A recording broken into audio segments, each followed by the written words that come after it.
if you're gonna use your vacation dollars and go shoot an event, like this is the spectacle that I'm looking for out of a major event.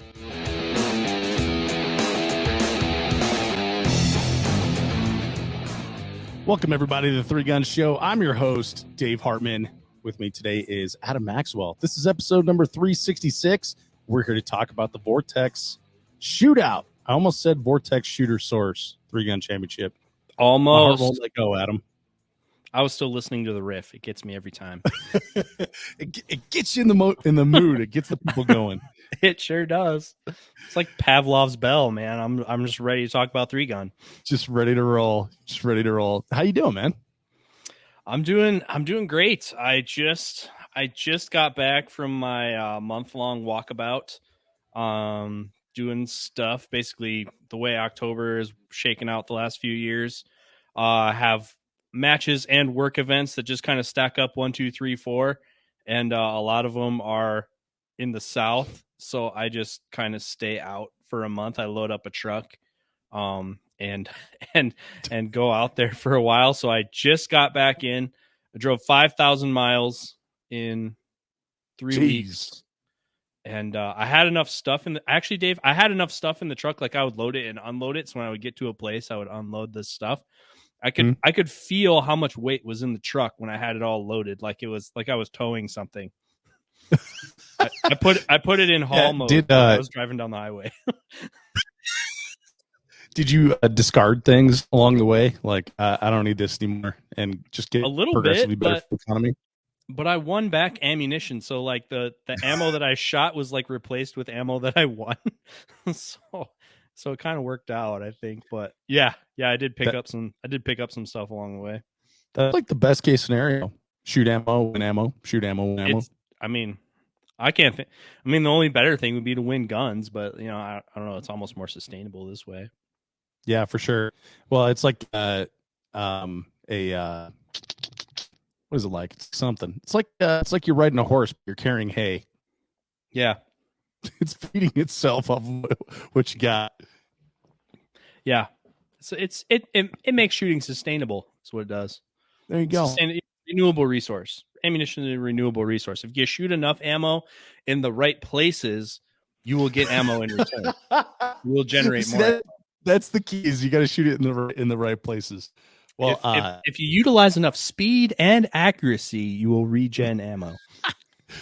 So I have a couple things that have happened to me, and I just realized that I was thinking today, like, Max and I haven't talked about my trip to Memorial 3-Gun. We have not on the podcast, and then I realized just now that it's because you haven't been home since the last time we saw each other, which was at Memorial 3-Gun. So we'll have to do a 2-part one take. Man, we'll have to do that one soon. I keep teasing it, and I feel like I've teased it so many times now that that it might be getting annoying to the audience, but we're not doing that on this one here either. But hey, check out my burn. Oh, how you doing, bud? We're going to scar mode right now. Hell yeah. Chicks take scars. Yeah, I don't know if that's true when they're on your face. So I guess that depends on the chick. Yeah, exactly. So I've been putting like vitamin B on it and little scar strips and stuff. So I'm trying to get rid of it, but it's healing well. Well, I've talked about that one would soon. have made it a tattoo by now. But the other thing I wanted to tell you, and this is like completely off topic, but something cool that's kind of happening in my life is I went over to the local college today and I got my photo taken because I'm going to be a teacher at the college. I'm teaching at a college. Your boy you told Dave me Hartman. about that a few weeks ago, and I am so excited for you. Thanks, to man. do that, because I think there's so much good content and communication and just conversations. There's good conversations that can be had by people starting podcasts and engaging in podcasts. So, obviously you've learned a lot of tradecraft along the way. So to be able to pass that on to some hungry minds to express themselves, I'm super excited about it. Thanks. And that is the class I'm teaching. I'm going to be teaching podcasting to anybody who wants to take it apparently. So that's pretty exciting. I was thinking about it, Adam, and I've I've had a hand or at least consulted on, oh man, got to be at least a dozen or a baker's dozen worth of podcasts now. Like there's been quite a few. So absolutely. Yeah. So yeah, now I'm going to go teach people how to do that. So I'm pretty excited about that. That just kind of became final today because the little ID badge I had says faculty, which is kind of interesting. Nice. Yeah, it's good times. All right, man. So let's do it, dude. So we're here to talk about the Vortex Shootout, and again, I almost called it the Vortex Shooter Source 3-gun Championship, and just I'm going back and looking for people listening. This is going to be on YouTube as well, and we're up in the technology game, so you'll be able to see the scores here as we talk. But I'm just looking now, and yeah, I did call it Vortex Shootout in the scores, so thank goodness. Yep. Vortex sponsored the whole thing, didn't even split it this time. Yeah, so I gotta hand it to Jeremy Moore puts this match on. He's the match director. Gotta hand it to him. Transitioning from Vortex Shooter Source to Vortex Shootout, pretty easy. And apparently, I'm the only one that's having trouble remembering what it's called. Yep. I guess for those who are wondering, Shooter Source dissolved with the Crescent. Yeah, Triple C. Crescent, right? Yeah, with Triple C. That dissolved with that. Matt and Jeremy's fully, from what I understand, fully immersed in event construction and promotion now, between these events that he does and the tactical games. So Shooter Source just isn't a thing anymore.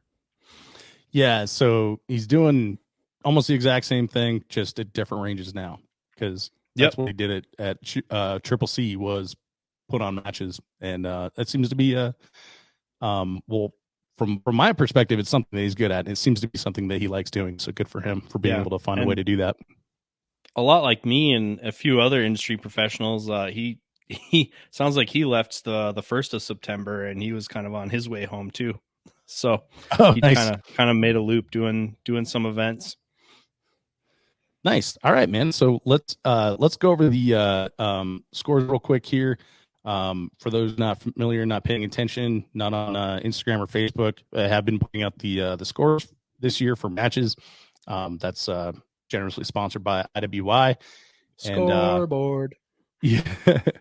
And so basically, I was doing like the top 5, and so now I'm going to top 10, and in the divisions that have it, and then some divisions don't have it.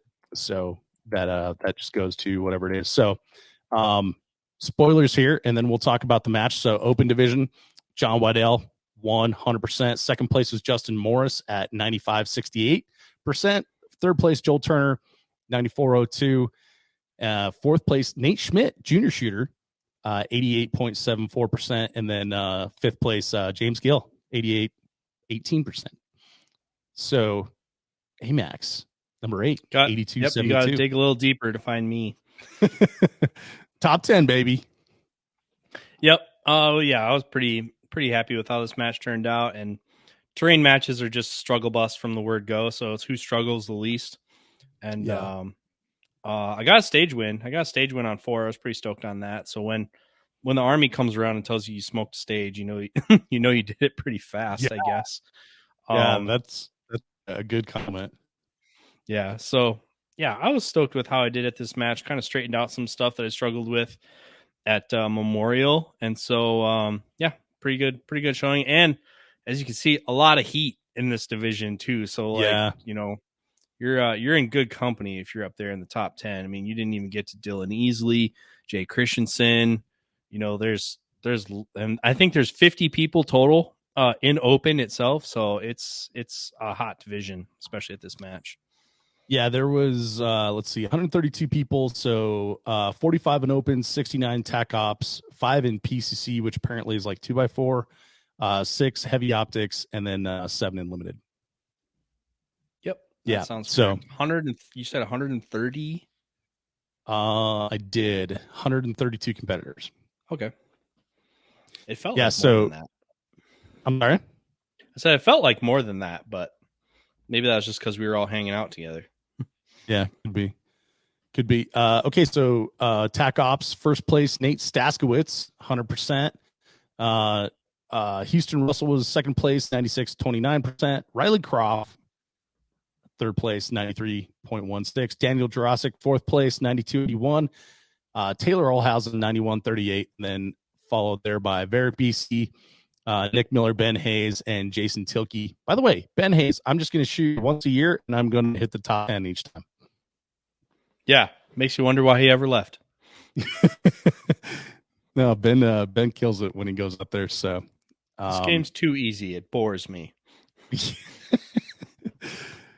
All right, so exactly. So limited division, we've got Connor Freiberger, 100%, Aaron Hayes, 99.02, Darren Cepeda, 95.70, Richard Boys, 79.46, Danny Vu, 65.21, Rachel Carmichael, 63.56, and Nikki Hayes, 52.58%. Shout out to my boy Connor for edging out Aaron Hayes. Yeah, that's a tough one. That's a hard one to dethrone right there. Yeah, and less than 1% too. So that was close. That's super close. So let's see what the points race was like. Yeah, 961 points for Connor and then 958 for Aaron. So yeah, that's like one target transition on one long range stage decided that match. That's really close. Yep. Well done, Connor. Let's see. Okay, so heavy optic, Lance Dingler back in the match. Once 100%. Again, showing us that the rifle decides the match. Absolutely. Ty Gentry, 82.76. Scott Zwar at 80.32%. Bill Carmichael, 78.36. Jeremy Cantwell, 58.75. And Kelly Young, 29.37 in sixth place there. So good for them. And then PCC, Nate Heinrichs, 100%. Corey Thatcher, 77.81. Taylor Clemens, 74.88. Sully Taylor, 50.30. And Carol Moon, 41.50%. So those were the people that shot the match, won the match, came in a little behind. So Amax, tell me about the match, man. What was the match like? Well, I mean, I think I guess I would call this the quintessential or the premier terrain match of the season.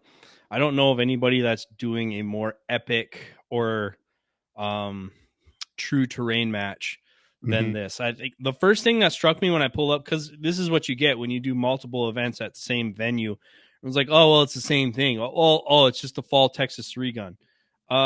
Well, the first thing that jumps out this time is like in the emails they sent out, they're like, check-in is going to be at a different location. Follow the signs, you know?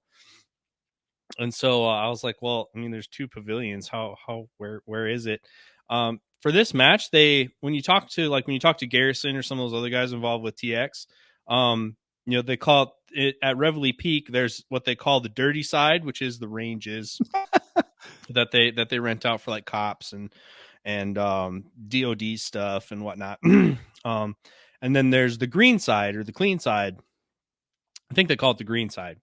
And the green side most of the year is primarily mountain bikes and right. and what else do they do? Spartan races and some other stuff there, but Spartan races, mountain bikes. That's where you guys filmed that show you were in a while back, right? Yep. The Rated Red the Brown show? House Charity Challenge, still on YouTube if you want to go find it. Me and Ryan Muckenhern like spanked everybody so bad that they never invited us back and did never do it again. But I think we talked about that on the show too at some point, didn't we? Yeah. It was. Yeah. Oh man, we should dig that up sometime when we're bored this winter. Just dig it up again. I'll look right here and let people know what it is as you're talking. But yeah, so there's two sides, right? There's the range side and then there's the green side. And logistically, a big thing is shutting down the green side, cutting off the mountain bike revenue for the weekend to shoot a match. That's what makes this probably one of the most expensive facilities to use that we go to throughout the year. Well, this time for this match, they completely used the green side. They didn't use any of what they call the dirty side over there. It was all up on the hill. It was all in the green space and the one way goat trail to get through the ranch. So it was really on the ranch, which I thought was really cool, and utilize all the best parts of this facility, and kind of some of the mention. Jeremy Moore really started doing events, wanting to do open terrain matches, and when he collaborated with Aaron Hayes and guys like that really wanted a Blue Ridge flavor match. For those of us who have been around long enough to have shot the real Blue Ridge, they wanted big, long stages, 300-second par times. Almost everything is some kind of jungle run or some kind of moving evolution. And that's what this match is. Every stage is either, a good time is at least 90 seconds or a lot of the times are way up there near 100 seconds, or there's at least 20 yards of movement. So big open terrain, technical stages on the in the Texas Hill Country is really what this match is about. Yeah, the videos that I saw, super long stages, a lot of time on the clock. I was watching several people walking while shooting, and I just thought, like, oh my god, I bet Instagram didn't allow the first part of this video because it's so long. I had something like that. Yeah. Yep. I just got so tired. Yeah. And the stages that weren't a lot of moving, they had a lot of long range. Long range always burns up a ton of time. So if you weren't moving along, if the other guns were involved, you pretty much were going somewhere. Yeah. And you're going to end up a long way from where you started, which is cool, which is what I really like. I think, it's the closest I think you can get to quote unquote old school 3-gun, like the matches that I started out shooting. Short of maybe the round counts, I don't think the market would really tolerate the kind of round counts that we used to do at some of those matches, just current market conditions. But like it had the feel of those stages. Like you were loaded down with 3 guns worth of stuff, and like you got lighter as you went. So just like your pickup truck. So exactly. So physical match, lots of long range. Yeah, physical in the sense of ground to cover and when they call it hill country, it's hilly. Yeah, right. So it's like hill country. are. It's not physical. Like what I'm sorry, what was the term you used? Physical match.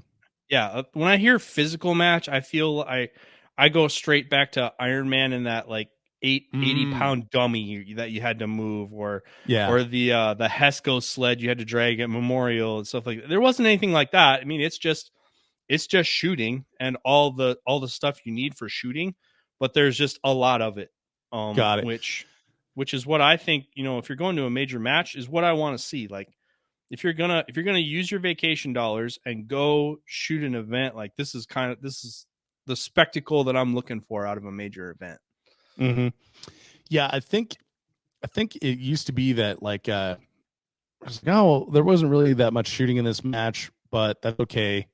We'll catch it up on the next match. But now, with I guess the recession and inflation and all that fun stuff, the R words, it's you gotta be careful of where you spend your entertainment dollars. And so people are going to less matches. The matches to be higher quality, right? So you gotta pick the best of the bunch, because you can't just pick like a whole bunch of them and then discard the bad ones. Correct. Yeah. Yeah, and it wasn't. Yeah, I think the season's a lot more condensed now, for those who are still traveling to national events. Yeah, funny. When I started the podcast, a lot of the old dudes were like, "Oh man, there's so many opportunities to shoot." because and when I started, like, was 5 matches, and we just trained for one match, and then we shot it, and we trained for another match, and shot it. But now you can shoot every single week, and it kind of seems like it's contracting a little bit, heading I think it's kind of the same way. contracting a lot of bit. Yeah, but is it regionalizing, or is it getting down to where there can be 5 big matches again? I don't know if it's going to get down to 5, but I bet it's 10. Yeah, definitely could be, for sure. For sure. All right. So mentioned a lot of long range, but how much long range? How many stages did you have that were long range? Like, typically German I matches, you shot can't. 55 grain on one stage. Yeah, typically at Triple C, you couldn't like fake it. I went to Bass you Pro had to know Shop your and dope. cleaned them out of federal gold medal too. Oh no kidding. Yeah, I borrowed my ammo goodness. from Garrison because Memorial was more ammo, more long range than I thought it was going to be. Yeah. And then I took an SPR class at Symposium, so used some. Found out some of my precision ammo wasn't so precise, and then got here and I was like, oh my gosh, I don't have enough.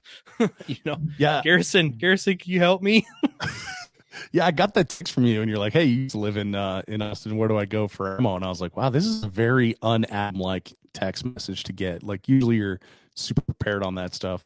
Yeah, so like there wasn't a lot of quote unquote hoser rifle, but everything was, the rifle shots for the most part, other than the 10 paper targets by the car on stage 6, like the rifle shots kind of had to, well, 2 stages. Okay, there was 2 stages I used 55s on, but for 7 out of the 10 stage, or out of the 7 out of the 9 stages, the rifle shots were either long range or they were tight enough that but it had to count, so when I had 55 grain ammo that was maybe 2-minute ammo, I was like, all right, I'm gonna shoot. It's a mini IPSC at 50, 60 yards, but I'm shooting it offhand. So I need, I want the smaller group, or the more controlled groups of my ammo, because a miss is going to hurt. So I used a lot more precision ammo than what I planned to when I used the house. Because yeah, usually you can get by with, I don't know how much you usually bring to them at 100 rounds, maybe. Yeah. But like that ended up being like maybe how much I shot of it. But when you load it up on that last stage, like the last thing you want to think about is like, I hope I have enough precision ammo to get this done. So like you want to have enough that, and this match also has mulligans too. So if you have to throw down a mulligan and do it all over again, you got to have enough ammo to do all that. Or at least have the peace of mind that you could do it, to not be worried about it and focused on what you're doing. So do they still, okay, two things. One, they still do the prize for mulligan, unused mulligan? Yes. So that is a sucker's bet, and I've fallen for that one at least twice, because there's like a 1 in 30, 1 in 40 chance you're gonna win, right? Yep. And then did we explain that properly, how that works? So basically, if you don't use mulligan to reshoot a stage, if you buy a mulligan, you don't use your mulligan to reshoot a stage, your mulligan goes into, and you have a chance to win a prize. And that's correct. Like, yes, you don't know what the prize is going to be, so now you gotta like, okay, well, do I use my mulligan or do I not use my mulligan? And so my dumb monkey brain is like, I could win something, so yeah, like I don't want to use my mulligan, and I want to go and put in to win that prize. And so it's like, can I really make that better? But that's a fool's bet, because the odds of you winning that prize were really low, but the odds of you improving your stage, especially if you like own something, are pretty good. But then there's disaster factor, right? The reshoot guys. Yeah, and like this time the mulligan prize, I don't know that we knew this at the time, but it ended up being a American Defense short block kit, basically. So upper, lower, and handguard. So Whoa. it was a nice prize. Yeah. And typically it's been a decent prize. Like I remember one year it was Yes. a Caltech something or other, and another year it was a whatever. Like they're decent prizes. Like it's a coveted thing. It's not like it's a pack of gum or something like that. Yeah. And to me, the conundrum with the mulligans has always been the siren song of should you use it or not. I remember back in the Yeah. Boy Scouts, we went on a sailing trip, and the captain of the ship was you. If you were steering the boat, you would, because the human inclination is to steer towards land, right? Yeah. On the open sea, it's a thing. So we're trying to go between two islands, and me just being a person, I would just kind of tend towards the island because I'd be looking at it. And he's like, "Oh, the siren's calling you in. You got to steer over there." Okay, so that just stuck with me. So you have a Well, I gave you mulligan that in your weird look pocket. because you said the siren song, which to me is like the was the Aussie, right? Oh That's yeah, where it came from. And so that was in my head. And then you said it, I was on a sailboat. I was expecting like, oh yeah. So the sirens in maritime is the quote unquote like the mermaids or the whatever maidens yeah, that they're on the island. They're calling you to the island, but they want you to wreck on the rocks so they can take all your shit. But anyway, so you got this mulligan burning a hole in your pocket, which is unique because normally one chance for romance. Well, now I got a do over. I mean, how many times do you wish you could have a do over? All the freaking time. all the time, Okay. dude. So everybody, I swear to God, everybody on the first stage. Oh, should I use my mulligan? No, you should not. But everybody thinks it, and so I learned this. I learned this early on. Because I mean, there's a ton of sad stories of people using mulligans and doing the same thing, like not improving, Mm-hmm. or using the mulligan to improve on something that was actually pretty superficial, and then on Yep. the next stage, like their gun blows up, or Disaster. just disaster strikes, and they don't have a mulligan anymore. And Yeah. so, Sorry. Go ahead. we're sitting around, and I'm squatted up with the Bizees, among Uh-huh. other people. And I mean, Varric is a contender to win Yes. anywhere he shows up. And I forget how we got on this topic, but I did the look at me, look at me. All right, I was like, your mulligan is for catastrophic failures, catastrophic equipment failures, or things that are out of your control, like absolute disaster. All right. Okay. I'm like, no, listen, no, you didn't hear me. No, I think you heard me, but you didn't hear me. Catastrophic disaster, or you're throwing that thing in the raffle when you're done. Okay. Because especially when you're that age, you're all full of vinegar, and you're like, oh, I could totally do the better. Mm-hmm. I could run, and it's always on the long range stages too. Some of the first matches that there were mulligans at, everybody burned their mulligan on the all rifle stage. They thought that, Yep. because it's Texas and it's long range, and everybody thinks they can. Everybody was 1 degree of separation away from Chris Kyle back 5 years ago. Well, So plus people forget about the disaster factor. People forget about the Texas wind. It's like, unless you were shooting in an actual tornado, it's not going to get better. yeah, the disaster factor can strike again. C. Yeah, it's like you don't get the best of the two runs. Like disaster can strike again. That would be awesome if you got the best of the two runs. Right. But like, I mean, Write that down. I had a bolt failure at Symposium in my class. Like one of my match rifles. It's been my match rifle for almost 10 years. So it was due. It was coming. But I sheared locking lugs on my bolt in a class. Well, okay, if that happens on a stage, like my gun is broken and I cannot continue. Mulligan time. If you're like, if you forgot 3 targets or like a whole array, Yeah. okay, mulligan time. But like, oh, I missed a reload. I overstepped a position. I think I could. Nope, you're you're smart, you're gonna let that one ride. Dude,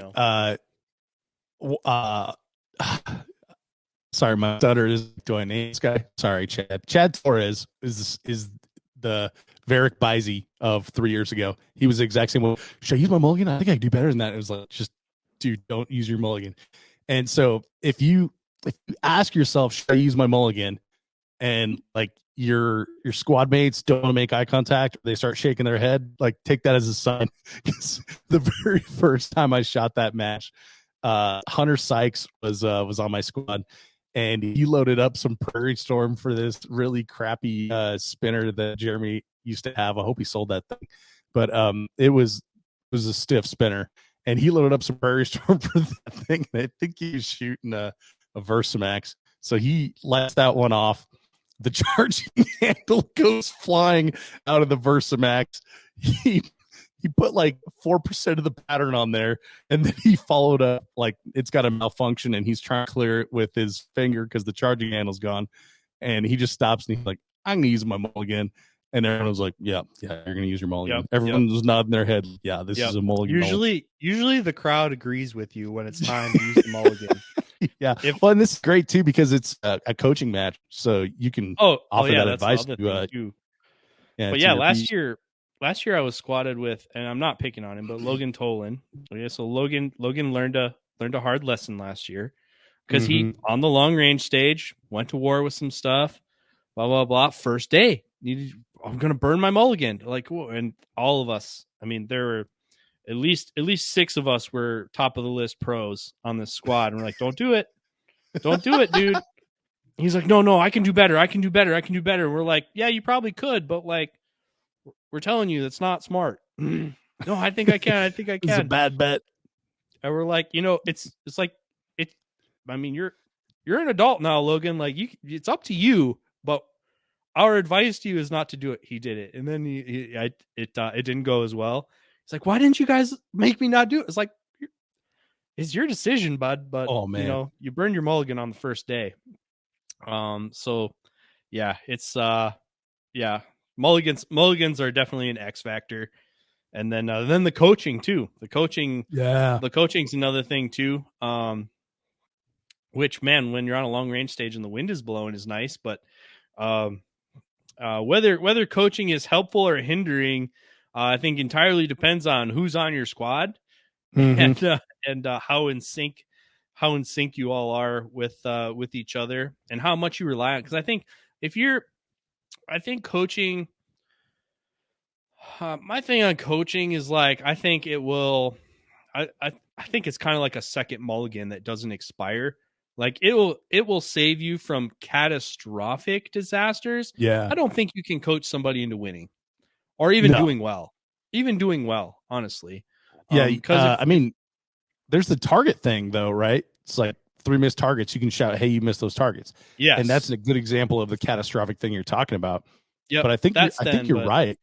If you're doing shooter spotter on long range, you're going back and forth of shooting and listening. Like if you get stuck, it gets you past not getting stuck, but you aren't winning at that point. You're not doing well. You're doing okay, maybe, but you're not doing well. The other thing I'd say is like specifically for like Jeremy Moore matches, and I haven't shot the shootout since it's been at Reveille, but I did shoot the shooter source a few times. He always puts like a sea of, or he always past tense always put like a sea of long range targets out there. There was always one stage that was like, okay, here's where you're going to spend a week's salary on long range ammo, and we're going to plunk you down on your belly, and then you're just going to go to war here. And there's a finite amount of 1.2, 1.4, 1.6, 2.1, 3.2 is stuck in that my head can fill on a continuous loop.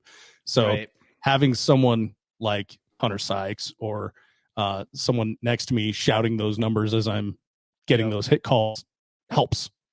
Yep. Yeah, it helps. But like also like pro tip, be on the same page as to what you're calling. If you want people to coach you, be very specific about what you want them to do. Because like if you're like, oh, what do you want us to call? Oh, just tell me I'm fucking up. It's like, no. Yeah. So again, Hunter is a great example of that, right? Because he did rifle shooting professionally, so to speak, Mm-hmm. and so he would, well, each shooter that came up, he's like, "Oh, how do you want me to call your misses?" And I was like, "Well, first off, bold of you to think I'm going to miss. Second, just you tell me how you want to do it. Like, tell me the right way to do it, because I'm going to use some redneck backwoods thing that I learned at a different match. Like, right. Or it's like, or okay, like a whole you tell squad me get on the same page as to like we're calling corrections or we're 100%, calling and that impact. Because if you get people doing both, what are the odds that somebody's going to forget when they're calling for you?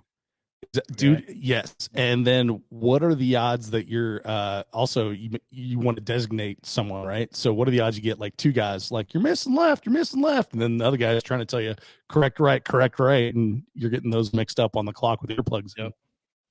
And here's the other thing, the PSA, like, to the community.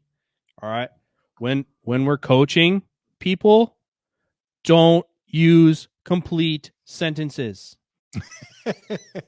Okay, we're not having a conversation. Say target right, target left. Come back. Like not like when they're called like, oh, you hit high left. Blah, blah, blah, Yeah, like, yeah. dude, like directions, numbers, like concise as you possibly can be. You are not helping somebody if you are not using as concise a language as you could possibly use, because that person is hungry for whatever this information is, and they're only hearing bits and pieces anyway. So, like, get it to them as dense as you can possibly give it to them. If you're gonna coach dense. Write that down. Show title. Let that sink in. Jesus Christ. What are your feelings on encouraging words while coaching? I like to be told I'm doing a good job. I don't want anybody to talk to me unless I have made some catastrophic error and forgotten a target. I don't want anybody to say anything other than the listed range commands in the rule book. Yeah. Unless I have forgotten a target or am struggling to hit a long range target. We got to have a range command podcast at some point. I got a lot of thoughts on that. I'm gonna write that one down. But one of the funniest things I think about. Sorry, one of the funniest things I think about all the time is that time. I think it was Hard as Hell. Maybe it was Iron Man, where Travis Gibson is like falling, and I think it was Casey was trying to help him up, and he just falls again, and like they go to help him up, and it's like Travis just pushes him away. He's like, "Stop helping me." That is something Travis like say. Such a good example of like your best intentions are not what that person, like your best intentions as a coach or as a helper are not what that person is expecting or has in mind, and you just end up screwing it up for him. I laughed. Oh God, I laughed. I think about it all the time. Stop helping me. I can do it. Oh jeez. But yeah, like pet peeve for a second. This is just a reality of matches outside of sanctioning bodies. But Dave, what in the sport of 3-gun, what would you say is the universal thing that an RO should say when a shooter has neutralized a static target? Hit. Yeah, a couple of these guys struggled with that. Like impact or no? They're like, "You're good. Oh, you got it. You got it." Unlike, and this stage has like 12 of these targets. You're good. You're good. I'm like hearing him back there, and I'm like, is he telling me to stop? Is he like, I thought he was like saying my name.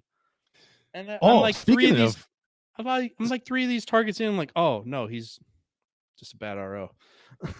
Speaking of range command, so we definitely need to do a range command podcast. I wrote that down. But speaking of things shouting on the range, so Hard as Hell is also a coaching match, right? Do you remember that? Remember that time you discovered the Maverick. Yeah. And Yep. I thought Sean that's where Burr- you're going with the last story. Sean Burrows shouted Maverick's slogan, which is "Adventure First Stop," just as you started shooting, which has the S word in it, which means stop doing what you're doing. And I was like reset. jumping up on a platform and I was gonna shoot some intermediate range stuff, and all of a sudden I hear stop, and I just like hit the red button, emergency stop, like ground to a halt, turned around and looked at the ROs, and they're both looking at me. They got the timer held up, and they're like, what are you doing? I'm like, somebody said stop. Like, we didn't say stop. I was like, I don't care. Somebody did. Yeah, exactly. Sean's back there. He's trying to like melt into whatever bush is not there because it's the desert. And he's like has his phone and he's trying to do Adventures First Stop. But that's the only thing I heard. The only thing I heard is like somebody dropped the S-bomb, so I'm getting a reshoot. And they're like, oh. Yeah. Dude, that happened to me one time, and like I looked at the video later, and there was as I was shooting, this is just a club match when I worked at Lockheed, as USPSA style match. One of the guys was telling a story about shooting in a public range at Cherry Creek, and some gal had her target that was sitting on the bench blow away, and she went under the bench and went to chase after it, a firing line, and he's the part of the story is him just saying like, and everyone was like, stop. And he told that story with gusto while I was shooting. And so all I heard was stop. And so I turn around and I look at the RO, and same thing that you said. He's like sitting there holding the timer. Said, this guy goes, you're good. And like pushes me. And I was like, no,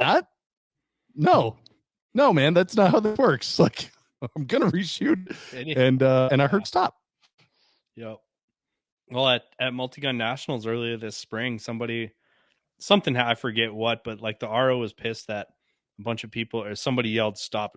Only the RO can yell stop. He had a heavy Eastern accent, and I was like, oh no, bro, this is like anybody can stop the ride at any time if dangerous stuff is happening. Yeah, like if you have someone running down range, you just like, oh well, I guess I'll just wait for the RO to call it, and yeah, oh sorry. And then someone gets, nope. Yeah, that's bad for business. Guns play for keeps. Anyone can drop the S-bomb. Excuse me. Yeah, that'd be a tough one to explain. Like, well, I was going to say something, but this is USPSA, and I'm not an RO. Yeah, that'd be weird. That'd be bad news. I'm fixing that. All right, so we covered coaching, we covered the mulligan. What are some other unique aspects of the match, Adam? Let's see. You got your obligatory 37 target shotgun jungle run. Nice. That was pretty good this time. And Nate Heinrich. 33 seconds. Holy cow! That was fast. I did it in 40 something, and I was like top 20%. So, by the way, you've got to check out the Three Gun Show YouTube channel, because I put out a few videos from Memorial, and that guy Nate shot off against Joe Farewell, and they went 3 rounds. Like, that junior shooter shot off against a professional shooter / trainer and went 3 rounds. Now Joe won, spoiler alert, but kid's quick. Dude, he's quick. He was hanging with him. It was a pretty good bout. You definitely go check it out. He's at that phase like show. He's kind of like John Waddell 2 years ago. He's got the lightning. We're like trying to catch it in a bottle. Like we need to harness this power for good, because right now he's way too fast and doesn't know what to do with it. No, that's a good way to put it. So another thing that Jeremy Moore is well known for is ridiculously long range pistol targets. Do you have any of those? Yeah, 93-yard critical target. One shot empty gun target. Oh, really? Well, explain 93 yards. It's a lot of yards. This is where the Bunny Fart sub minor power factor 9 milli guys have to switch to like factory ammo. Yeah. And the last episode of the show that I heard, you were talking to Buddy and Jason, Zoo City, and I swear this year, I think last year before was the year of the tripod. This is the year of the critical hit target. There's been like one of those. It's, oh my gosh, I don't want to see another one for a long time. But for those familiar with Reveille Peak, the rock stage, the one with the big rock. So all the long range out there, your critical, I forget what they call it, but yeah, the critical handgun target. Is it a high value target? Yeah, the critical high value target. Yeah, the dead man target, whatever you want to call it. I don't want to. Yeah, that's what Jason was calling dead man target. Let me explain that one. Maybe let's not use that term. Oh yeah, good point. Let me explain that one real quick. So what it is, they're trying to get you to show a clear pistol on the clock, and when you have drop a mag, rack it on the clock. Some people rack it, drop a mag, bad things can happen. And if you had to show the RO, then now you got the RO in there, and some people will complain that he didn't do it fast enough and stuff. So a good way to get you to show clear on the clock is to drop the magazine, one last round on a high value target, and then now you can put it in your holster or dump it or whatever the next step is. And everybody knows that that's a clear pistol because you did fire that last round. Yep. And so there was quite a few of those at this match. But on this particular stage, so you did some handgun stuff and then you were going to do some rifle stuff, and you had to reholster. So that's why it was there. But this target was the first rifle target at 93 yards. That's so it was a long way out. Rifle target? Yeah, and it was a 20-second penalty if you didn't hit it because it was. Wait, no. You said first rifle target, first pistol target? Yeah, you had to shoot it with both your rifle and your pistol. Oh, both of them. Okay, sorry. The first chest plate that was out there was this thing you had to shoot with your pistol too. Interesting. And so you said chest plate was like a BC zone? It was one of those. It was one of those 1/3 torso targets that Action Target makes. They're small. Okay. They're smaller than a BC, but they look like a USPSA target. Yeah, I was gonna say it's not a big target for a pistol round. It's not a big target. Do you have a lot of misses? Did people do a lot of swearing and picking up mags and trying again? Yeah, a lot of people did. But like I was talking to the AMU guys, and they're like, if you it's a 10-second miss or whatever, and by the time you pick it up and you try again, if you pick it up and try again and you miss, now it's a 20-second penalty. Yep. So it's basically, one and done. Like give it your best shot, but that's it. I don't know that too many people were going back and trying again and making up time. And if they were pulling mags from their belt. So certainly not going after that mag on the ground. They were like, "Oh, I missed. Quick emergency reload off your belt and try again." So typically it's they do that because they're trying to get you to holster a clean pistol, or an empty pistol, and then use it again at some other point in the stage. Is that what happened in this one? No. There just wasn't a pistol dump, so they wanted you to put it back in your holster. Yeah. All right then. So minimal abandonment areas is really why they were doing it here, and it was I would say over half the stages had one. That makes a lot of sense when you're carrying like all your guns and stuff like that, and for reset time. And that's one thing that Jeremy's really good at is like logistics. So that makes a lot of sense actually. Yep. Turn time. Jeremy's third rule: don't mess with his schedule. Yeah. What are the first? Don't be that guy. Don't be that guy. What are the first two?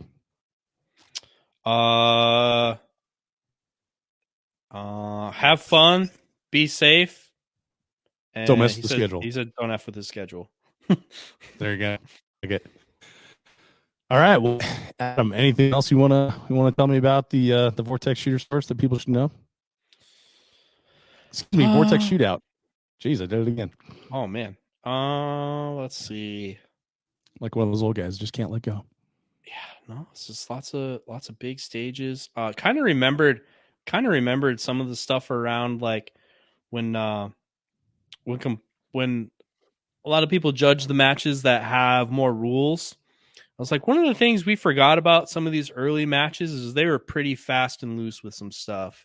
Like, it's not the first time that like a rock has been painted as the start position that you have to touch. It's probably one of the first times that I've seen that it was a rock that you could move, or a fault line was a stick, but the stick could move. Yeah. And so, and so some of that is we're not in a we're not in a square range, so yeah, it's not a sterile environment, but some of it is like, man, they're playing pretty fast and loose with some stuff. Like, oh man, this is a conveniently placed, people were marking where to stand to find targets in the foliage. Oh yeah. A conveniently placed stick on the ground. Would you look at that? Or there's rumors of foliage being removed. From some areas, like some of that stuff. I mean, when people talk about terrain matches, those are some of the things that get glossed over. So some of that stuff was out there too, and you just kind of got to take it for what it is on some of these big stages. I mean, the tops may be settled by a target transition or two, but most people have the same struggles and all that stuff. It's more you versus the mountain than anything, I think. Yeah, and I think that's what's fun about those types of matches is it is a struggle. It is something to be proud of that you actually completed the match, Like I think like a lot of times we kind of look at the scores, and especially me, right? Because I put these scores out on Monday, but you forget like it's actually an accomplishment to go out and shoot a match, and it's an accomplishment to go out and shoot a major match, and any level of participation in the sport, I think is good. Yep. And you're physically